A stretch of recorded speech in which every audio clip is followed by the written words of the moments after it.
வணக்கம் நேர்களே. இன்னைக்கு நாம பார்க்கக்கூடிய சிறப்பு பதிவு ஐப்பசி மாத பலன்கள். தமிழ் மாதத்துல ஐப்பசி மாதம் ஒரு முக்கியமான ஒரு மாதமாக கணிக்கப்படுது. இந்த மாதத்துல கிரகங்களின் கோச்சார நிலவரங்கள் மிகவும் ஒரு மாற்றங்களை கொடுக்கக்கூடிய ஒரு நிலவரங்களாக தான் இருக்கு. ஏன்னா இந்த மாதத்துல சூரியன் கிரகங்களுக்கெல்லாம் தலைவன் அப்படின்னு சொல்லக்கூடிய அந்த சூரியன் ஆகப்பட்டவர் நீச்சம் அடைகிறார். அந்த நீச்சம் அடையும் போது மற்ற கிரகங்கள் எந்த மாதிரியாக ஒரு மாற்றத்தை கொடுக்க போது இந்த மாதத்துல இருக்கக்கூடிய கிரகங்களின் அடைவுகள் பார்த்தோங்கன்னா மிதுன ராசியில இந்த குரு பகவான் அவர் மாதம் ஆரம்பிச்ச உடனேயே 19ஆம் தேதி அக்டோபர் மாதமே அதிசாரம் பெறுகிறார். அடுத்து சிம்ம ராசியில கேது பகவான், அடுத்து கன்னி ராசியில சுக்கிரன் பகவான். சுக்கிரன் நீச்சமாக இருக்கக்கூடிய சுக்கிரன் ஆகப்பட்டவர் 3ஆம் தேதி நவம்பர் மாதம் தன்னுடைய ஆட்சி வீடான அந்த துலாம் ராசிக்கு பயிற்சியாகி போகிறார். அடுத்து அந்த விருச்சிக ராசியில இருக்கக்கூடிய அந்த துலாம் ராசியில இருக்கக்கூடிய அந்த சூரியன் செவ்வாய் புதன் இந்த 3 கிரகங்கள்ல புதனாகப்பட்டவர் 25ஆம் தேதி பயிற்சியாகி தன்னுடைய விருச்சிக ராசி வீட்டிற்கு செல்கிறார். அடுத்து செவ்வாய் 28ஆம் தேதி அக்டோபர் மாதம் தன்னுடைய ஆட்சி வீட்டிற்கு பயணிக்கிறார், விருச்சிக ராசிக்கு பயணிக்கிறார். இந்த பக்கம் பாத்தீங்கன்னா கும்ப ராசியில ராகு பகவான், மீன ராசியில சனி வக்ரத்தன்மையோட இருக்கிறார். இதுதான் இந்த மாதத்துல இருக்கக்கூடிய கிரகங்களின் அடைவுகள். முக்கியமான மாற்றங்கள்லாம் இந்த மாதத்துல நடக்கும். ஏன்னா அந்த சூரியன் வலுவிழக்கும் போது சில விஷயங்கள், நமக்கு நடக்காத விஷயங்கள் கூட இந்த மாதத்துல நடக்கக்கூடிய ஒரு நேரமாக தான் இருக்கும். அதை பத்தி தான் இப்ப நம்ம டீடைல்டா இந்த பதிவுல பார்க்க போறோம். இந்த சேனல்ல முதன்முறையா பாக்குறீங்க அப்படின்னா சப்ஸ்கிரைப் பண்ணிக்கோங்க, பெல் பட்டன்ல ஆல் ஆப்ஷன் சூஸ் பண்ணிக்கோங்க. காலபுருஷனுக்கு முதல் ராசியான மேஷ ராசிக்கு அதிபதி செவ்வாய். இந்த ராசியில அஸ்வினி, பரணி, கார்த்திகை இந்த 3 நட்சத்திர அன்பர்களும் இருக்கிறாங்க. இந்த ராசியில தான் சூரியன் உச்சம் பெறுவார். ஆனா இந்த மாதத்துல ஐப்பசி மாதத்துல உங்களுக்கு சமசப்தம ஸ்தானமாகப்பட்ட அந்த 7ஆம் இடமான அந்த துலாம் ராசியில சூரியன் நீச்சம் அடைகிறார். அதனால உங்களுக்கு ஏதாவது பாதிப்புகள் இருக்கா அப்படின்னு நம்ம இந்த பதிவுல பார்க்கலாம். இந்த மேஷ ராசி என்பர்கள் எப்போதுமே படபடப்படான்னு ஒரு கடுகு தாளிக்கிற மாதிரி எப்படி பொறிஞ்சு தள்ளிடுவாங்க. எந்த அளவுக்கு மனசுல எதையுமே வச்சுக்க மாட்டாங்க. தன்னுடைய குடும்பத்தார்களா இருந்தாலும் சரி, தன்னுடைய நண்பர்களாக இருந்தாலும் சரி, தன் கூட வேலை பார்க்கக்கூடிய அந்த சக ஊழியர்களாக இருந்தாலும் சரி, யாரு தவறு செய்தாலும் அந்த இடத்துல ஒரு படபடன் பொறிஞ்சு தள்ளக்கூடிய, ஒரு பட்டாசு மாதிரி பொறிஞ்சு தள்ளக்கூடிய ஒரு அமைப்பை உடையவர்கள். ஆனா மனசுல பெரிய அளவுக்கு எந்த விதமான ஒரு உள்நோக்கம் அப்படின்ற மாதிரியான அந்த சூதுவாது அப்படின்றது இந்த ராசி என்பர்களுக்கு பெரும்பாலும் இருக்காது.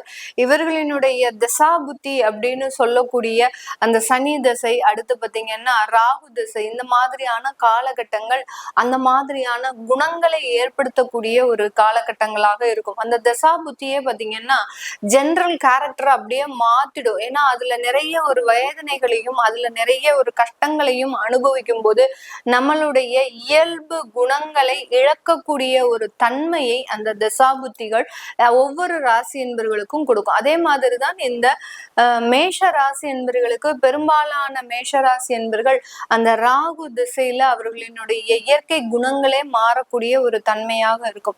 நிறைய படபடான்னு பேசுறாங்க, அதிகப்படியாக கோவப்படுறாங்க அப்படின்னா இந்த ராகு திசையில அவர்கள் அதிகப்படியாக உறவுகளை இழப்பவர்களாக தான் இருப்பாங்க. இவர்களை சுற்றி யாருமே இருக்க மாட்டாங்க. தன்னந்தனியாக ஒரு தனி மரத்துல இருக்கக்கூடிய ஒரு தோப்பாக இருந்த அந்த குடும்பம் பாத்தீங்கன்னா ஒரு தனி நபராக, ஒரு தனி மரமாக ஆகக்கூடிய ஒரு நிலைக்கு அந்த திசையாகப்பட்டது இவர்களுக்கு அதிகப்படியான ஒரு தாக்கங்களை கொடுக்கும். அந்த இடத்துல இவர்கள் என்ன பண்ணுவாங்க, நமக்குன்னு யாரும் இல்லை, இனிமே நம்ம போய் யாருக்கிட்ட போய் பேச போறோம், யார்கிட்ட போய் என்ன பண்ண போறோம், யாரை பார்த்து கோவப்பட்டு நமக்கு என்ன நடக்க போகுது அப்படின்ற மாதிரியான அந்த இயல்பான குணங்களையே மாற்றிக்கொள்ளக்கூடிய ஒரு தன்மையை அந்த தசாபுத்திகள் கொடுக்கும். இந்த மேஷ ராசி அன்பர்களுக்கு இந்த காலகட்டத்துல உங்களுடைய 5ஆம் வீட்டு அதிபதியாகப்பட்ட அந்த சூரியன் 7ஆம் இடத்துல நீச்சம் அடைகிறார். இதனால இந்த ராசி அன்பர்களுக்கு மிக பெரிய அளவிற்கான அந்த பூர்வீக சொத்துக்கள்ல இருக்கக்கூடிய பிரச்சனைகள் அதிகரிக்கக்கூடிய ஒரு தன்மையாக இருக்கும். வேலை இழப்புகள்னால உங்களுக்கு வேறு வேலை மாற்றம் செய்வதற்குண்டான ஒரு அமைப்புகள் இருக்கும். அந்த வேலைக்கு இக்கரைக்கு அக்கறை பச்சை அப்படின்னு சொல்லக்கூடிய அளவிற்கு இந்த வேலையை விட்டுட்டு நம்ம வேற வேலைக்கு போனா நல்லா இருக்குமே, அந்த இடத்துல நமக்கு ஒரு நல்ல ஒரு ஆறுதலான விஷயங்கள் இருக்கிற மாதிரி இருக்கு. அந்த மாதிரியாக அந்த சூழ்நிலைகளை மாற்றி அமைக்கக்கூடிய ஒரு தன்மையை இந்த சூரியன் நீச்ச காலகட்டம் இந்த மேஷ ராசி அன்பர்களுக்கு முழுமையாக கொடுக்கக்கூடிய ஒரு தருணமாக இருக்கும். அப்போ நாங்க இந்த மாசம் வேலையை விட்டுறலாமா, ஷியோரா வேலையை விட்டுறலாமா, எங்களுக்கு ஒரு நல்ல ஒரு மாற்றங்கள் கிடைக்குமா அப்படின்னு கேட்டீங்கன்னா, சூரியனாகப்பட்டவர் இப்போ உங்களுக்கு தற்காலிக சூழ்நிலையில நீச்சமாக இருக்கிறார். அதை நீங்க ரொம்ப கவனிக்கணும். நீச்சம் அப்படின்றது அவருடைய தன்மையில இருந்து அப்படியே நெகட்டிவ்ல போகிறதுக்கு உண்டான ஒரு மாற்றம் தான். ஒரு முழுமையா உச்சம் பெற்று இருக்கிறாரு அப்படின்னா அது முழு பலன்களையும் கொடுக்க போறாரு. அதே சமயத்துல அந்த ஸ்தானத்தையும் பார்க்கணும். நம்ம 7ஆம் இடத்துல அவர் நீச்சமாக இருக்கிறார். அப்போ நீங்க வெளியூர் முயற்சிகள், வெளிநாட்டு முயற்சிகள் உங்களுக்கு போதுமானதாக திருப்திகரமானதாக இல்லாம இருக்கும் அப்படின்றதுதான் இந்த சூரியன் நீச்சம் உங்களுக்கு அதிகப்படியான ஒரு எச்சரிக்கையை கொடுக்கக்கூடிய ஒரு தருணமாக இருக்கும். அதனால வேலையை விடணும் அப்படின்னு நினைக்கிறவங்க ரொம்ப கேர்ஃபுல்லா உங்களுடைய வேலையில சில சிரமங்கள் இருந்தாலும், ஏன்னா நான் உங்களுக்கு இப்பதான் சொல்லி முடிச்சேன், உங்களுடைய இயல்பு நிலையவே நீங்க மாற்றி அமைத்து கொண்டு இருந்தாலும் கூட அந்த சூழ்நிலைகள் பாத்தீங்கன்னா உங்களுக்கு பாதகமாக தான் இருக்கும். இந்த மேஷ ராசி என்பர்களுக்கு மிகவும் ஒரு பாதகமான ஒரு அமைப்பை கொடுக்கக்கூடிய ஒரு நேரமாக தான் இருக்கும். ஏன் அப்படி இருக்கு அப்படின்னு பாத்தீங்கன்னா, உங்களுடைய ராசி அதிபதி 7ஆம் இடத்துல அந்த நீச்ச கிரகத்தோடு சேர்ந்து இருக்கிறார். ராசி அதிபதி 7ஆம் இடத்துல நீச்ச கிரகத்தோடு சேர்ந்து அவர் இன்னும் 28ஆம் தேதி வரைக்கும் தான் 10 நாட்களுக்கு தான் இந்த இடத்துல 7ஆம் இடத்துல இருப்பார். அப்புறம் அந்த 10 நாட்களுக்கு அப்புறம் அவர் 8ஆம் இடத்திற்கு சஞ்சரிக்க போறார். இதுதான் நம்ம முக்கியமா கவனிக்க வேண்டியது. நம்ம இந்த அக்டோபர் மாதம் உங்களுக்கு இந்த ஐப்பசி மாதத்துல நீங்க ஏதாவது வேலை இடமாற்றம் செய்யணும் விருப்பப்படுறவங்க, நான் ஏற்கனவே பிக்ஸ் பண்ணிட்டேன், எனக்கு அப்பாயின்மெண்ட் ஆர்டர்லாம் கிடைச்சிருச்சு அப்படின்றவங்களுக்கு உங்களுக்கு இந்த மாதத்துல அந்த வேலை சூழ்நிலைகள் கொஞ்சம் கடும் சவால்களை எதிர்பார்க்கக்கூடிய ஒரு நேரமாக தான் இருக்கும். பழைய வேலைகள் எப்போதும் ரொம்ப ஜீரணிச்சுக்க போகக்கூடிய ஒரு நிலையில இருந்தீங்கன்னா இன்னும் ஒரு 15 நாளைக்கு கொஞ்சம் ஒரு ஸ்டபர்ன் பண்ணி இருந்துக்கோங்க. அதுக்கப்புறம் உங்களுக்கு ஒரு நல்ல ஒரு மாற்றத்தை கொடுக்கக்கூடிய ஒரு நேரமாக இருக்க போகுது. இந்த காலகட்டம் உங்களுக்கு திருமண உறவுகள்ல சில சலசலப்புகள் ஏற்படுவதற்குண்டான ஒரு நேரம். உங்களுடைய திருமண உறவுகள், அதாவது உங்களுடைய பார்ட்னர்ஸ், கணவனோ மனைவியோ பாத்தீங்கன்னா ஏதாவது ஒரு தவறான செயல்கள்ல ஈடுபடுறாங்க அப்படின்னு தெரிய வரக்கூடிய ஒரு காலகட்டமாக இருக்கும். என்னதான் நீங்க அவங்களுக்கு அறிவுரை கூறினாலும் கூட அவங்க உங்களுடைய பேச்சை கேட்காத ஒரு நபர்களாக தான் இருக்கக்கூடிய ஒரு நேரமாக இருக்கும். இதனால அவங்களுக்கு மிகப்பெரிய அளவுக்கு துன்பங்கள் அப்படின்றது வந்து சேருது அப்படின்னு நீங்க முன்னெச்சரிக்கை கொடுத்தா கூட அதை அவங்க கவனிக்காம சில தவறுகளை செய்யறதுக்குண்டான ஒரு நேரமாக இருக்கும். ஏன் அப்படி இருக்கு?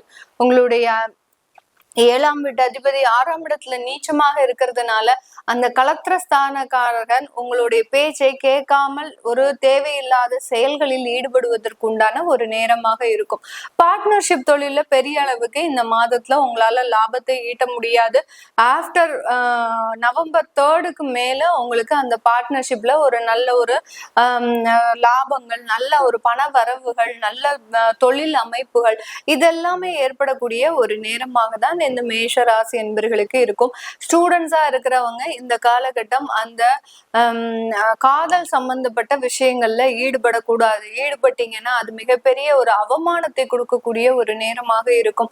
உங்களுடைய 5ஆம் வீட்டு அதிபதி 7ஆம் இடத்துல நீச்சமாக இருக்கிறதுனால பெற்றோர்களுக்கு தெரியாமல் சில வேலைகளை செய்யணும்னு நீங்க முற்படுவீங்க. அதனால மிகப்பெரிய அவமானம், தேவையில்லாத நஷ்டங்கள், பொருள் இழப்புகள் இதெல்லாம் ஏற்படுவதற்குண்டான ஒரு அமைப்புகள் இருக்கு. அதனால ரொம்ப கேர்ஃபுல்லா இருங்க. உங்களுடைய படிப்புல மற்றும் கவனத்தை செலுத்துங்கள். அந்த படிப்பு கவனமே இப்போதைக்கு இந்த மேஷ ராசி என்பவர்களுக்கு போதுமானதாக இல்லை. நிறைய ஒரு கான்சென்ட்ரேஷன் விலகல் அப்படின்றது ஒரு சுய கட்டுப்பாடோடு இல்லாமல் சில விஷயங்களை தேவையில்லாமல் செஞ்சிட்டு இருக்கிறீங்க இந்த மேஷ ராசி என்பர்கள். இதுல இருந்தெல்லாம் விலகி நிற்கிறதுக்கு இன்னும் ஒரு 2 மாத காலம் எடுக்கும். அது வரைக்கும் பொறுமையா இருங்க. நல்ல ஒரு கவனம் செலுத்துங்க. நிறைய கோயில் வழிபாடு, தெய்வ வழிபாடு இந்த மாதிரியான விஷயம் விஷயங்களை செய்யும் போது இந்த மேஷ ராசி என்பர்களுக்கு நிறைய ஒரு மாற்றங்களை அனுபவிக்கக்கூடிய ஒரு நேரமாக இருக்கும். உங்களுடைய 8ஆம் இடத்துல புதன் வரப்போறார். அதாவது செவ்வாயும் புதனும் வர்றதுனால 8ஆம் இடத்துல அந்த காதல் தோல்விகள், சொத்து சம்பந்தப்பட்ட பிரச்சனைகள், அடுத்து பாத்தீங்கன்னா உங்களுடைய வேலை சம்பந்தப்பட்ட பிரச்சனைகள், இதெல்லாமே இந்த ஐப்பசி மாத இறுதியில ஏற்படுறதுக்கு உண்டான ஒரு வாய்ப்பு இருக்கு. அதனாலதான் நான் முதல்லயே சொன்னேன், எல்லாத்துலயுமே ரொம்ப கவனமா இருக்கணும். வேலையை விடணும்னு நினைச்சா கூட அதுல பொறுமையா இருங்க. தேவையில்லாத ஒரு சிந்தனைகளில் ஈடுபடாதீங்க. தேவையில்லாத ஒரு பழக்க வழக்கங்கள் இந்த காலகட்டத்துல அதிகரிக்கக்கூடிய ஒரு நேரம். உங்களுடைய உடல் கெடுதலை நீங்களே உருவாக்கி கொள்ளக்கூடிய ஒரு நேரமாக தான் இருக்கும். அதனால ரொம்ப கவனமாக இருக்க வேண்டிய ஒரு நேரமாக தான் இந்த மேஷராசி என்பர்களுக்கு இந்த ஐப்பசி மாதம் ஒரு நல்ல ஒரு மாற்றத்தை தரக்கூடிய ஒரு மாதமாக இருக்கும். இதெல்லாமே நம்ம கோச்சார நிலவரப்படி பலன்களை கணிச்சு சொல்லியிருக்கிறோம். உங்களுடைய சுய ஜாதகத்துல திசாபுத்தி அமைப்புகள் நல்லா இருக்கக்கூடிய பட்சத்துல உங்களுக்கு பண வரவுகள் 2 மடங்காக உயர்வதற்குண்டான ஒரு நேரம். தொழில் மூலமாக நிறைய ஒரு மாற்றங்களையும், அடுத்து பாத்தீங்கன்னா தொழில் சம்பந்தப்பட்ட நல்ல வாய்ப்புகளையும் கொடுக்கறதுக்கு உண்டான ஒரு நேரமாக இருக்கும்.